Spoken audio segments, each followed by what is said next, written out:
Hello students, welcome to mission science. আজ আমরা পড়ব ম্যাথ অলিম্পিয়াড ক্লাস 8-এর পার্ট 3।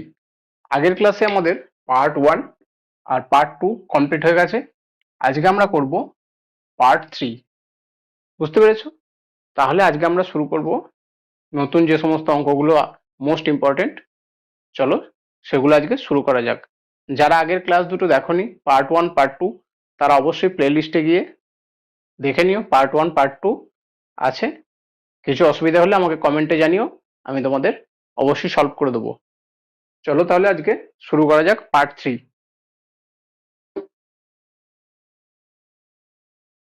দেখো প্রথম অঙ্ক কি স্ক্রিনে আসছে। প্রথম অঙ্ক দেখো কি বলেছে, the ratio between the exterior angle and the interior angle of a regular polygon is 2:3। কি বলেছে প্রথম অঙ্ক? The ratio between exterior angle and interior angle of a regular polygon. আমরা কি জানি, রেগুলার পলিগনের ইন্টেরিয়র অ্যাঙ্গেল কি?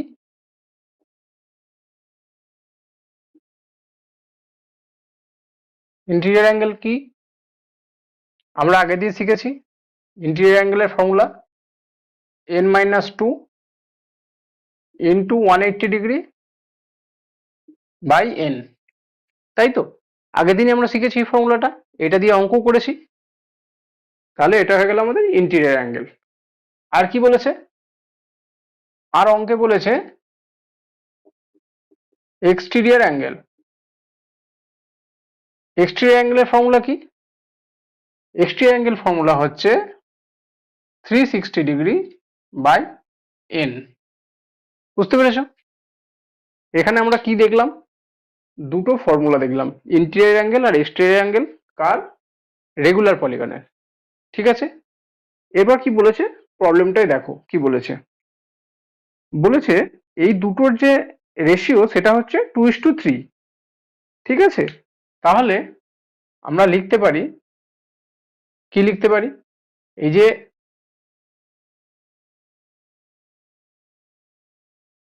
Exterior angle by interior angle কত আছে, n-2 into 180/n।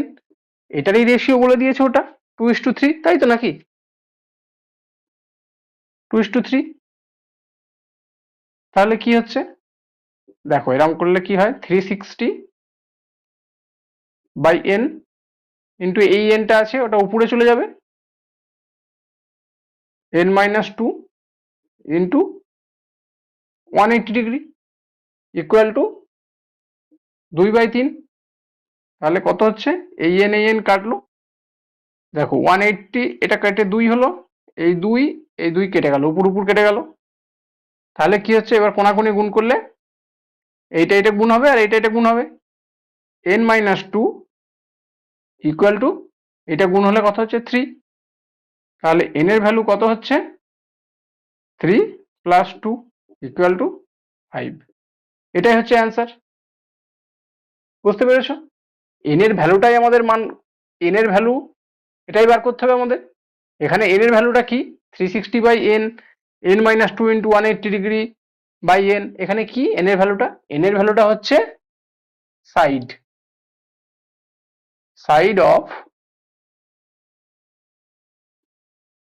Regular polygon. বোঝা গেছে? তাহলে আমাদের সাইড বেরিয়ে গেল। তাহলে সেটাই তো চেয়েছে নাকি, find the number of sides of the polygon, মানে পলিগনের কটা সাইড। দেখো কোন অপশনে আছে, সেটাই হচ্ছে কারেক্ট অ্যান্সার। চলো চলে যাই আমাদের নেক্সট অঙ্ক।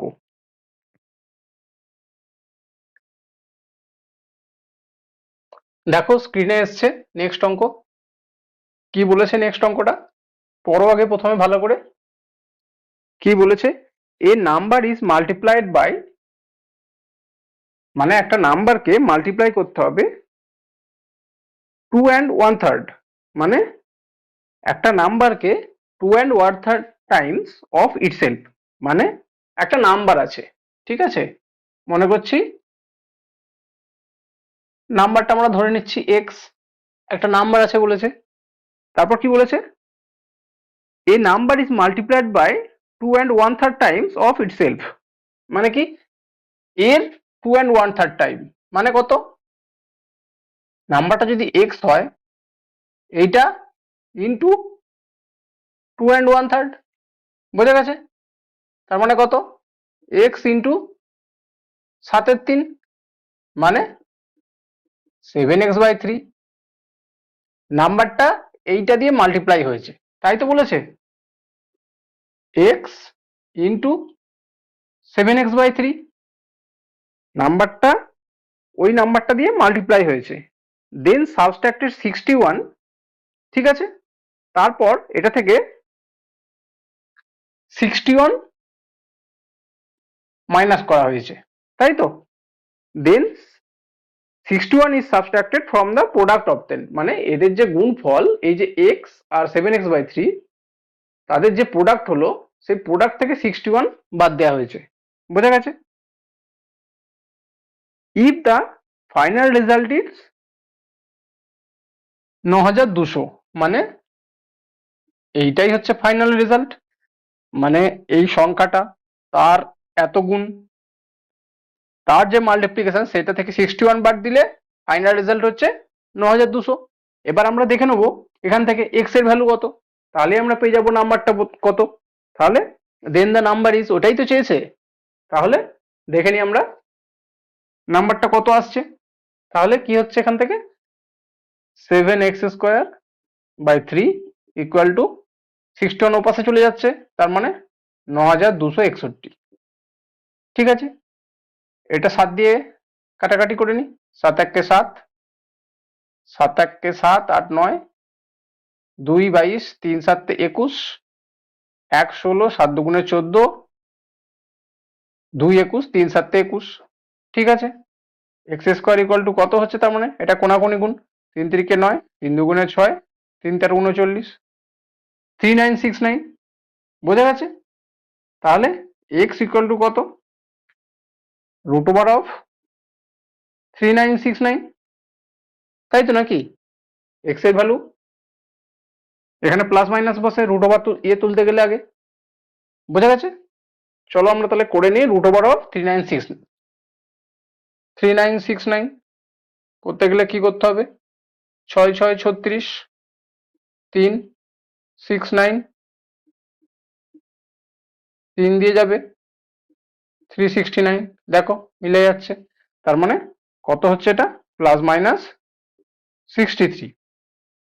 এবার দেখো এই যে একটা নাম্বার চেয়েছে এখানে এক্স, নাম্বার এক্স চেয়েছে, তো নাম্বারটা কত বেরোচ্ছে এক্স এর ভ্যালু আমাদের প্লাস মাইনাস 63, তাই তো, প্লাস মাইনাস 63 যখন বেরোচ্ছে তাহলে আমরা এখান থেকে কি নেবো, এক্স ইকুয়াল টু প্লাস 63 নেবো, কেননা এখানে বলে দেয়নি যে নাম্বার মাইনাস নেগেটিভও হতে পারে, তাহলে আমরা প্লাসটাই নেবো, দেখো অপশনেও প্লাস দিয়ে দেওয়া আছে, বুঝতে পেরেছো?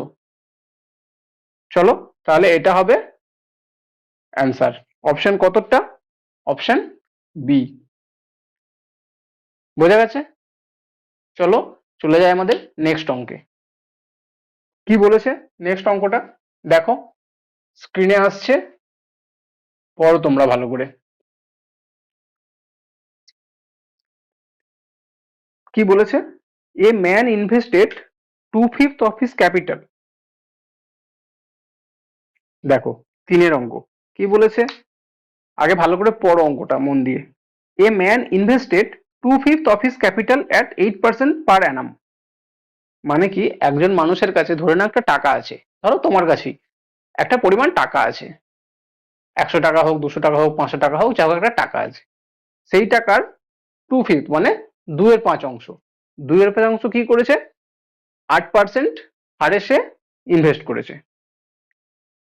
3/8 অফ হিজ ক্যাপিটাল অ্যাট 10% পার অ্যানাম, মানে ওই টাকাটারই যদি 1000 টাকা থাকে বা 500 টাকা থাকে, তার 3/8 আবার 10% প্রতি বছর সুদে সে ইনভেস্ট করেছে, ঠিক আছে, অ্যান্ড দ্য রিমেনিং, মানে ওই দুটো করার পর, একটা 8% একটা 10%, এই দুটো করার পর বাকি যেটা থাকছে সেটা হচ্ছে 12% per annum, if his annual income is at a simple interest is 965, মানে তার সারা বছরে ওই টাকাটা যে সে ইনভেস্ট করলো সে কত টাকা সুদ পেল? 965 টাকা। দেন হিজ ক্যাপিটাল ইজ, মানে তার প্রথমে কত টাকা ছিল। বোঝা গেছে অঙ্কটা? প্রথমে তোমাকে এইভাবে করতে হবে। দেখো আমরা ধরে নিচ্ছি লেট তার কাছে মানে আছে কত টাকা, আমরা ধরে নিচ্ছি তার কাছে আছে 100 টাকা আছে। ঠিক আছে, সর্বপ্রথম আমরা ধরে নিচ্ছি এটা তার কাছে 100 টাকা আছে। ঠিক আছে, দেখো 2/5 অফ হিস ক্যাপিটাল এট 8% পার অ্যানাম, তাই তো? মানে এটা ইকুয়াল টু কি? এটাই তার ক্যাপিটাল, এটা আমরা ধরে নিয়েছি। তাহলে এই ক্যাপিটালের 2/5, তাই তো? আমরা কত? 40 টাকা। ক্যাপিটাল যেটা আছে তার 2/5, তাহলে 40 টাকা। কত? 8% পার অ্যানামে সে ইনভেস্ট করেছে। টাকাটা যদি 8% পার অ্যানামে ইনভেস্ট করে সে, তাহলে সে সুদ কত পাবে? আমরা জানি সিম্পল ইন্টারেস্টের ফর্মুলা কি? ইন্টারেস্ট আই ইকুয়াল টু কি? P T R by 100। এখানে পি কি? পি হচ্ছে ক্যাপিটাল, টি কি? টি হচ্ছে টাইম,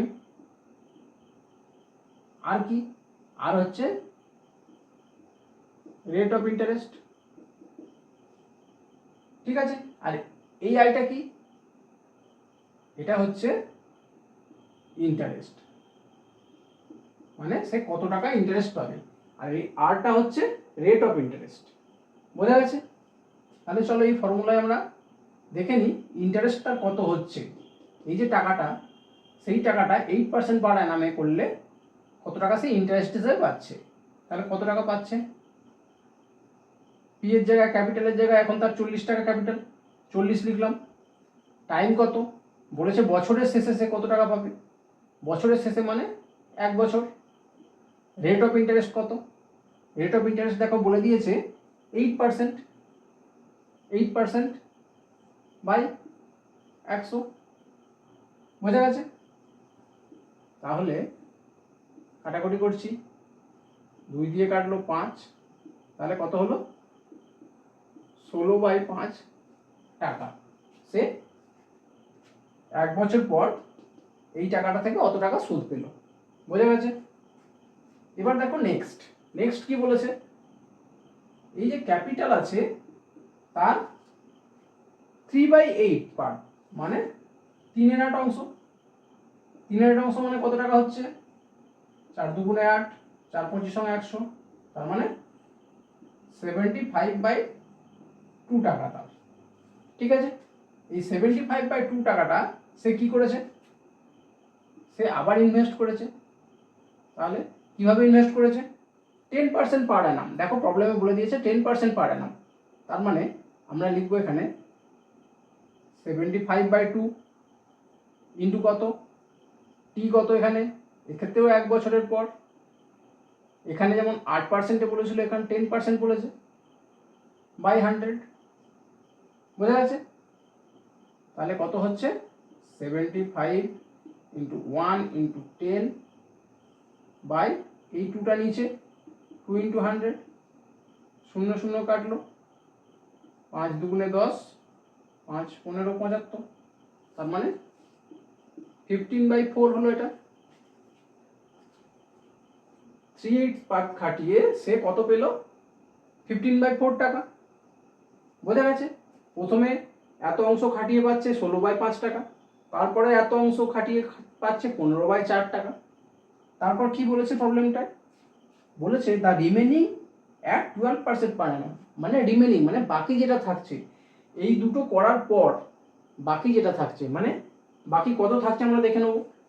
দেখো প্রথমে এইটা করেছিল, তারপর এইটা করলো সে ইনভেস্ট, তাহলে বাকি কত থাকছে? টোটাল টাকা কোটা?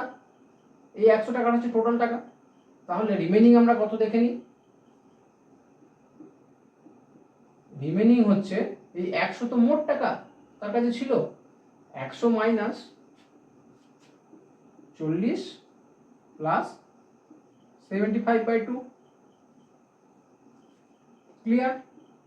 তাহলে কত হচ্ছে 100 মাইনাস 40 দুগুণে 80, 80 আর 75 কত 155/2, তার মানে কত 45/2, মানে এই টাকাটা তার কাছে বাকি থাকছে এখন, ঠিক আছে? এই টাকাটা তার কাছে এখন বাকি থাকছে। এবার বাকি টাকাটা কি বলেছে দেখো অঙ্কে, প্রবলেমটা ভালো করে পড়ো, কি বলেছে অঙ্কটায়?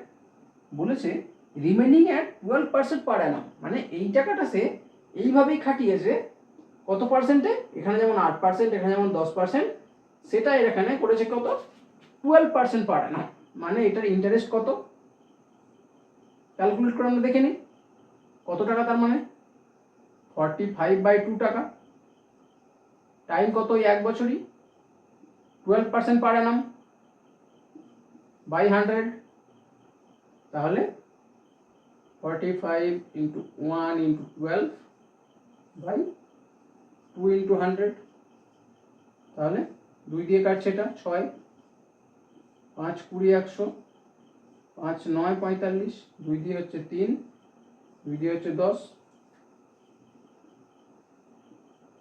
27/10, তার মানে 16/5 টাকা পাচ্ছে 2/5 পার্ট ইনভেস্ট করে, 15/4 টাকা পাচ্ছে 3/8 পার্ট ইনভেস্ট করে, আর রিমেনিং যেটা থাকছে এই দুটো ইনভেস্ট করার পর সেই টাকাটা 12% ইন্টারেস্টে করে সে পাচ্ছে 27/10 টাকা।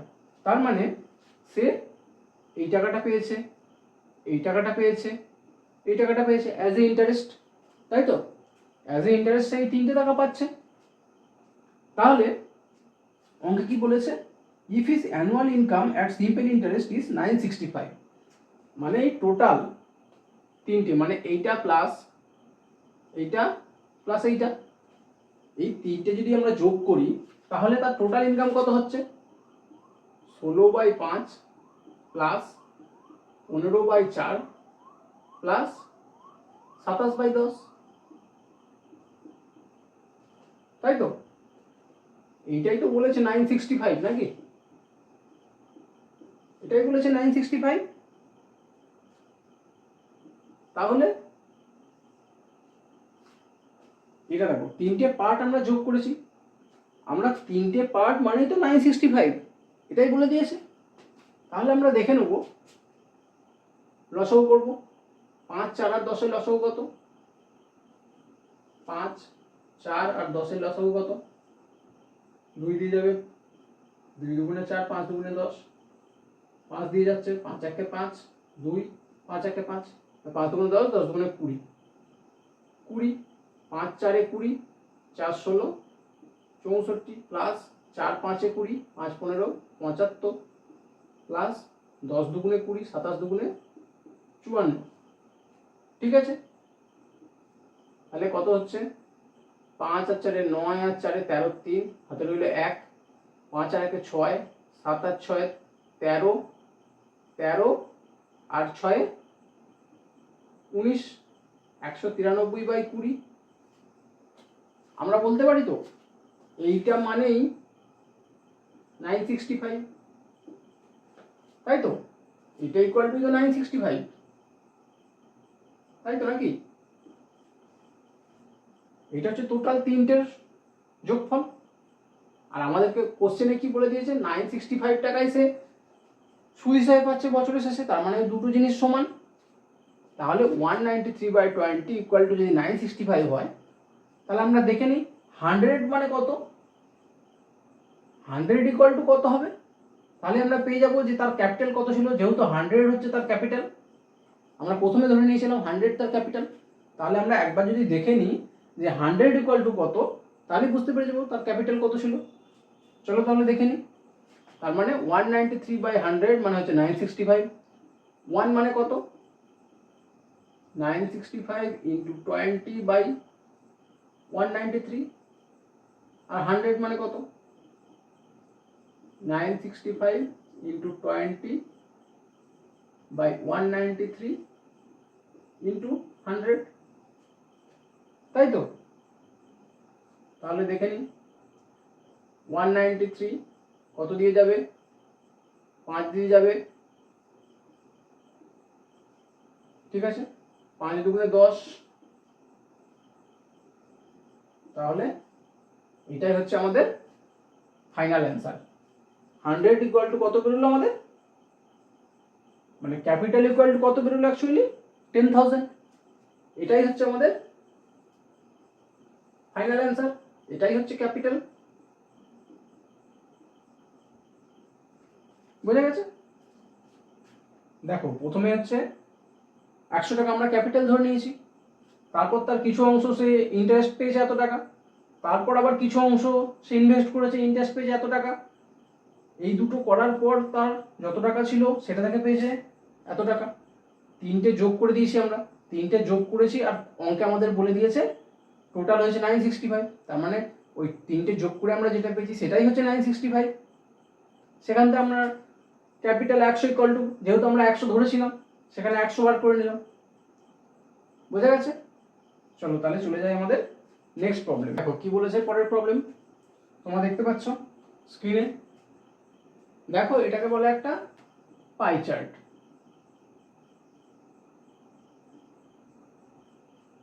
এটা হচ্ছে একটা পাই চার্টের অঙ্ক, ঠিক আছে? দেখো স্ক্রিনে তোমরা দেখতে পাচ্ছ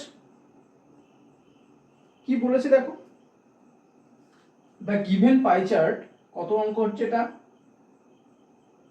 চারেরটা নাকি? The given pie chart shows the number of a sportsman who participated in the different sports, মানে আলাদা আলাদা স্পোর্টসে কিছু মানুষ পার্টিসিপেট করেছে। If the total number of sportsman who participated are 800, তাহলে আমাদের কি বলে দিয়েছে, টোটাল কতজন আছে, টোটাল বলে দিয়েছে আমাদের 800 জন, টোটাল আমাদের 800 জন স্পোর্টসম্যান আছে। সেখান থেকে কি বলেছে, দেখো তোমাদের যে পাই চার্টটা দিয়েছে কোশ্চেনে, কি বলেছে, ওয়েট লিফটিংয়ে আছে 13%, লং জাম্পে আছে 12%, শুটিংয়ে আছে 30%, রেসে আছে 10%, আর বাকি যেটা আছে সেটা হচ্ছে ক্রিকেট। তার মানে এই স্পোর্টসগুলোতে এত পার্সেন্ট করে লোক খেলে, আর বাকি যেটা থাকছে সেটা হচ্ছে ক্রিকেট খেলে। ক্লিয়ার? তাহলে আমরা দেখে নেব যে প্রত্যেকটায় কত পার্সেন্ট করে খেলে, ঠিক আছে? মানে এত পার্সেন্ট করে খেললে তাহলে সংখ্যায় কত বেরোচ্ছে, মানে টোটালে 800। এটা একটা প্রসেস।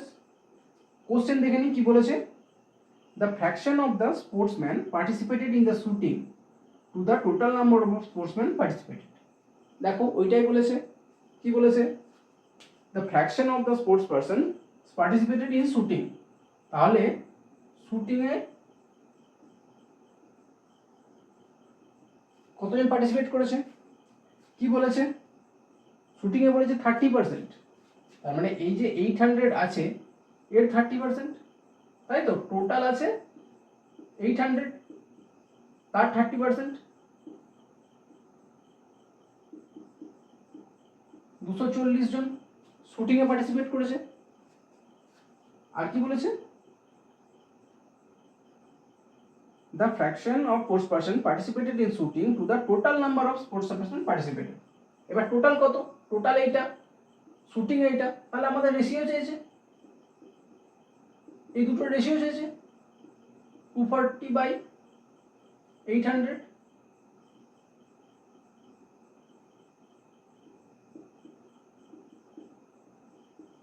Three by 10। বুঝে গেছে? এটাই হচ্ছে আমাদের অ্যান্সার। এটাই চেয়েছে যে শুটিংয়ে যতজন লোক খেলছে তার সাথে এই যে টোটাল মানুষ, মানে টোটাল যে স্পোর্টস পারসন আছে তার রেশিও কত, সেটা হচ্ছে 3/10। বোঝা গেছে? চলো চলে যাই নেক্সট পোর্শনে। দেখো এই যে একটা কাউন্টার পার্ট, পরের কোশ্চেনটা, মানে পাই চার্টটা একই থাকবে কিন্তু এই রিলেটেডই একটা কোশ্চেন। দেখো পরের কোশ্চেনটা কি আসছে, স্ক্রিনে দেখতে পাচ্ছ তোমরা, পরের কোশ্চেনটা কি আসছে, how many more sports person participated in cricket than the sports person who participated in weightlifting and long jump together? মানে কি বলেছে, ক্রিকেটে যতজন পার্টিসিপেট করেছে সেটা ওয়েট লিফটিং আর লং জাম্পে টুগেদার যেটা পার্টিসিপেট করেছে, মানে একসাথে যেটা পার্টিসিপেট করেছে তার থেকে কত কম বা বেশি। বোঝা গেছে? তাহলে আমরা দেখে নেব ক্রিকেটে কতজন পার্টিসিপেট করেছে। আমরা কি দেখে নেব ক্রিকেট কতজন খেলছে। ক্রিকেট খেলতে গেলে দেখো আমাদের চার্টটা কি বলেছে, বলে দিয়েছে কি ক্রিকেট কতজন, ক্রিকেটের পার্সেন্টেজ তো দেওয়া নেই। তাহলে আমরা ক্রিকেটের পার্সেন্টেজ প্রথমেই কি বললাম, যে যতগুলো স্পোর্টস আছে সবগুলোকে যোগ করব, সবগুলোকে যোগ করার পর কি হবে, বাকি যেটা থাকবে সেটাই ক্রিকেট। তার মানে টোটাল বলতে আমরা কি বুঝি, টোটাল হচ্ছে 100%। 100% থেকে ওই পার্সেন্টেজটা বাদ দিলে সেটা হচ্ছে ক্রিকেট। তার মানে দেখো আমরা যদি টোটাল ধরে নিই 100%, টোটাল ধরে নিচ্ছি যদি 100%, তাহলে ক্রিকেট কতজন, ক্রিকেট কতজন 100 মাইনাস বাকি যেগুলো খেলছে সেটা ওর থেকে বাদ, তাহলে কতজন 13, 12, 30 আর 10, 13 প্লাস 12 প্লাস 30 প্লাস 10, বোঝা গেছে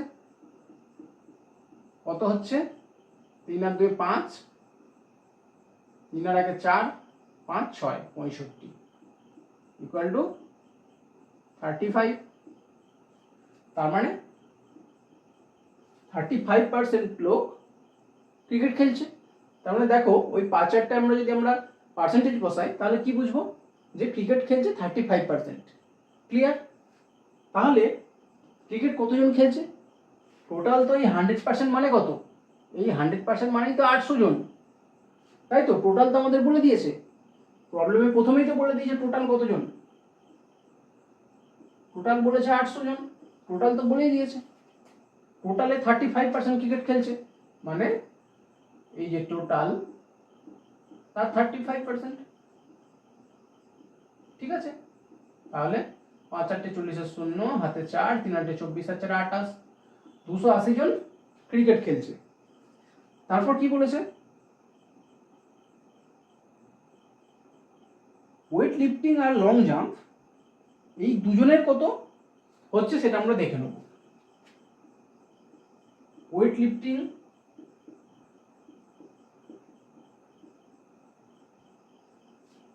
এই দুটো স্পোর্টসে কতজন খেলছে, weight lifting plus long jump. Weight lifting এ কতজন খেলছে, 13% লোক ওয়েট লিফটিং এ খেলছে, তাই তো। তার মানে টোটালের 13% ওয়েট লিফটিং এ খেলছে। কতজন খেলছে, তার মানে 104 জন, প্লাস লং জাম্পে কতজন খেলছে, কি বলেছে টোটালের কত পার্সেন্ট বলেছে লং জাম্প, দেখো বলেছে 12%, 12%। তার মানে 96 জন লং জাম্প খেলছে। এই দুটোর টোটাল তাহলে কত হচ্ছে, total wait lifting plus long jump total কত হচ্ছে, 104 প্লাস 96, 200 জন লোক টোটাল খেলছে weight lifting plus long jump. এবার দেখো কোশ্চেনটা ভালো করে আরেকবার পড়ো, how many more sports person participated in cricket, মানে ক্রিকেটে কতজন বেশি মানুষ পার্টিসিপেট করছে then the sportsman who participated in weight lifting and long jump, মানে ওয়েট লিফটিং অ্যান্ড লং জাম্পে টোটাল যতজন পাস করছে মানে পার্টিসিপেট করছে তার থেকে ক্রিকেটে কতজন বেশি করছে। তাহলে কতজন বেশি, আমরা বলতে পারি এখানে 200 জন, এখানে 280 জন, তাহলে আমরা লিখি স্পোর্টস পারসন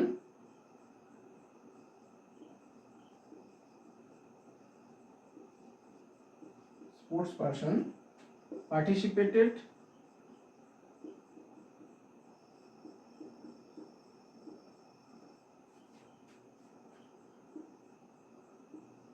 in cricket কত ছিল 280, sports person participated in weight lifting plus long jump কত 200, তাহলে কতজন বেশি 80 জন বেশি। এটাই হচ্ছে অ্যান্সার। দেখো কোনটা অপশন আছে, সেটাই হবে অ্যান্সার। ঠিক আছে, দেখো এখানে দুটো পাই চার্ট দিয়ে মানে একটা পাই চার্ট দিয়ে দুটো কোশ্চেন এলো, এরকম 5টা পরপর কোশ্চেন থাকতে পারে ম্যাক্সিমাম। তো এখানে দুটো দিয়েছে, 3টেও দিতে পারে, আবার একটাও দিতে পারে।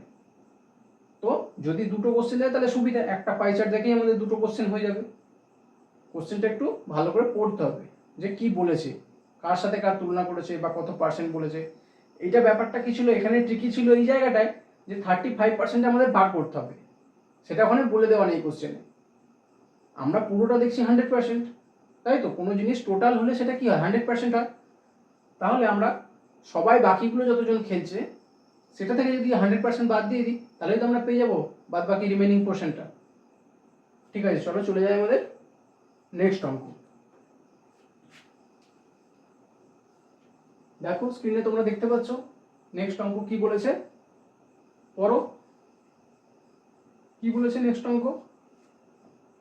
if 7 slips of paper are labeled as,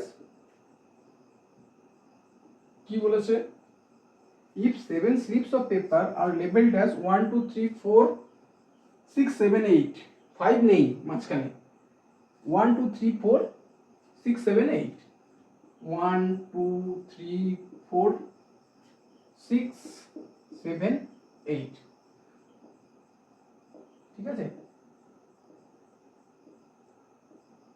এটা হচ্ছে 4টে পেপার কাটিং, 4টে নয়, কটা হচ্ছে টোটাল 1 2 3 4 5 6 7, টোটাল 7টা পেপার কাটিং।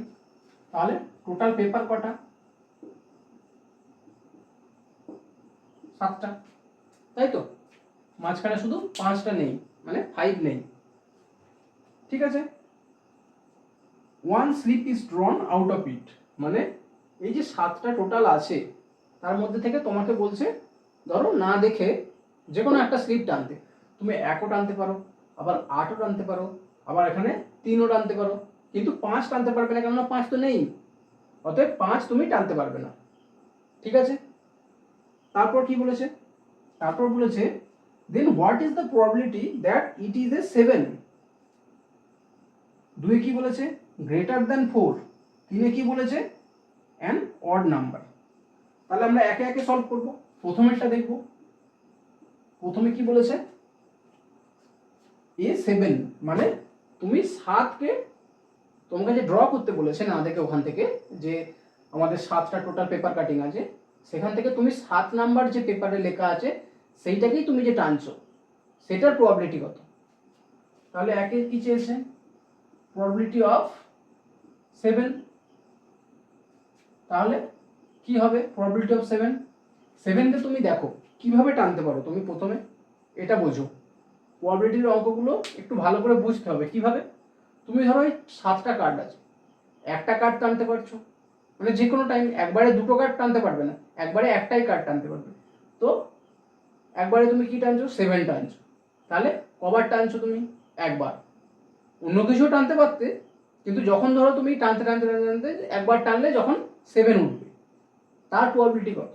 তাহলে যখন 7 টানলে তখন তুমি একবারই তো টানলে কার্ডটা, তাহলে টোটাল তুমি টানলে একবার। যখন 7 উঠে হলো কটা কার্ডের মধ্যে থেকে টানলে, টোটাল পেপার আমাদের কটা আছে 7টা,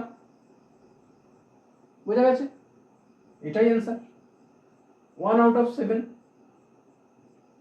probability of getting number 7 paper cutting is 1/7।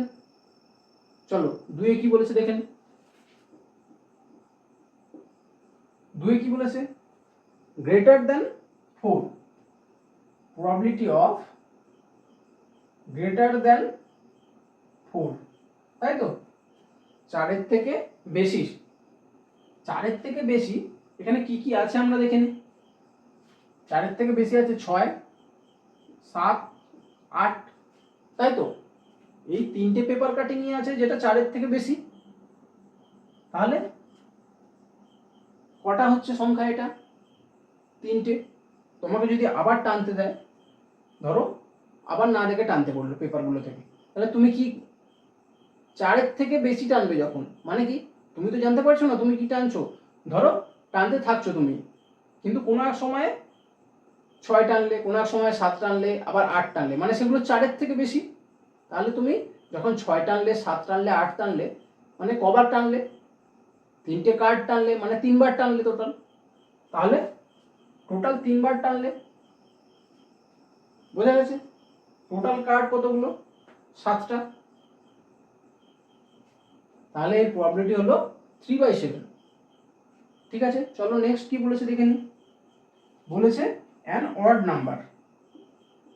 3এরটা বলেছে probability of getting odd number. odd number getting probability কি হবে? দেখো এখানে odd নাম্বার কি কি আছে সেটা আগে আমরা ডিস্টিংগুইশ করি। কি কি odd নাম্বার আছে? odd নাম্বার আছে এখানে 1, 3, 5 তো নেই, আর 7, তাই তো? এই তিনটেই হচ্ছে আমাদের odd নাম্বার। বোঝা গেছে? 1, 3 আর 7। বাকি তো 2, 4, 6, 8, এগুলো তো ইভেন নাম্বার। তাহলে 1টা, 2টো আর 3টে অড নাম্বার যদি টানতে থাকি আমরা, তাহলে কোনো না কোনো সময় আমরা এই 3টে কার্ড টানবো, মানে 3বার টানবো, তাই তো? 1 টানলাম একবার, কোনো সময় 3 টানলাম একবার, কোনো সময় 7 টানলাম একবার, মানে টোটাল 3বার টানলাম। তার মানে অড আমরা টানতে পারবো কবার? 3বার। তাহলে 3 টোটাল কতগুলো কার্ডের মধ্যে থেকে আমরা টানছি? 7। 3/7 probability of getting odd number. Clear? যদি না বুঝতে থাকো আমাকে কমেন্টে জানাও, ঠিক আছে? আমি তোমাদের সলভ করে দেওয়ার চেষ্টা করছি।